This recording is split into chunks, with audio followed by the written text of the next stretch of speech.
அரையம்பதி பிரதேச சபைக்கு எதிராக கவன ஈர்ப்பு ஆர்ப்பாட்டம். சந்தையில் அடிப்படை தேவைகள் நிறைய இருக்கு. அடிப்படை வசதிகள் அற்ற நிலைமையிலையும் தற்போது வரைக்கும் இயங்கிக் கொண்டிருக்கின்றது. இது சம்பந்தமான கோரிக்கை ஒன்றை நாங்கள் தவிசாளருக்கு எழுத்து மூலமாக சமர்ப்பித்திருந்தோம் 2 மாதங்களுக்கு முன்பு. எங்களுக்கு எந்த ஒரு பதில் கடிதமோ இல்லை பதிலுரையோ இதுவரை கிடைக்கப்பெறவில்லை. அதனால் எங்களுக்கு தேவையான அடிப்படை வசதிகள், அடிப்படை பிரச்சனைகளை இந்த ஆர்ப்பாட்டம் மூலம் நாங்கள் தவிசாளருக்கு தெரியப்படுத்துறதுக்காக இன்றைய நிலையில இன்றைக்கு வியாபாரிகள், பெண் வியாபாரிகள், நாங்கள் வியாபார உரிமையாளர் எல்லாரும் சேர்ந்து இந்த ஆர்ப்பாட்டத்தை முன்னெடுத்திருந்தோம். மழை காலங்களில் நீர் தேங்கி இந்த பொதுச்சந்தை ஒரு குளமாக மாறுது. பாரிய அளவில் செலவு செய்து புனரமைக்கப்பட்ட மீன் சந்தை இதுவரைக்கும் இயங்காம இருக்குது. கட்டாக்காலி மாடுகள் வியாபார நேரங்களில் உட்புந்து இந்த மரக்கறியெல்லாம் சாப்பிட அதற்கு ஒழுங்கான கதவு வசதிகள் இல்லை, ஒழுங்கான நீர் வசதிகள் இல்லை.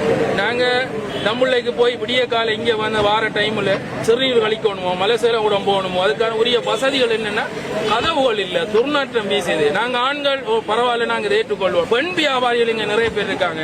விடிய கால 4 மணிக்கு வராங்க, மதியம் 3 மணிக்கு போறாங்க.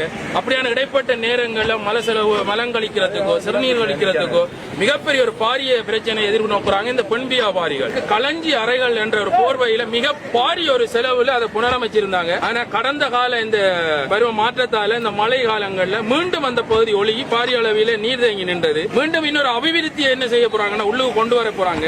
காலகாலமா பலகை முறையிலான ஒரு மேசையில நாங்க வியாபாரம் செய்யறோம். அது அண்ணளவா ஒரு 12 அடி 14 அடி இருக்கு. சோ அதை மாற்றி அமைத்து சீமந்த கட்டிடமாக ஒரு 7 அடி முறையிலான கட்டிட ஒரு திட்டத்தை கொண்டு வராங்க.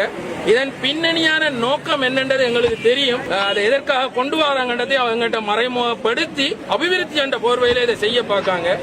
இது சம்பந்தமாக கலந்துரையாடல்கள் நடைபெற்றிருந்த போது தவிசாளர் இதை நாங்க கேன்சல் பண்றோம் எங்களுக்கு உறுதியளித்திருந்த நிலையில எந்த ஒரு அறிவிப்பு இல்லாமல் அடுத்த நாள் மார்க்கெட்ல மண் கல்லுகளை பறிச்சிருக்காங்க. சோ இது எங்களை ஒரு ஏமாற்று வழியா தான் நாங்க பாக்குறோம். இன்றைய ஆர்ப்பாட்டத்தின் நிறைவுல நாங்க பிரதேச செயலாளருக்கு எங்களுடைய மனுவை கையளிச்சிருக்கிறோம். மீடியா முன்னிலையில கையளிச்சிருக்கிறோம். 2 நாளுக்குள்ள இதற்கான முடிவை தவிசாளரோட கலந்துரையாடி நான் தருவதாக வாக்குறுதி அளிச்சிருக்காவோ அந்த 2 நாட்களுக்குள்ள எங்களுக்கு முறையான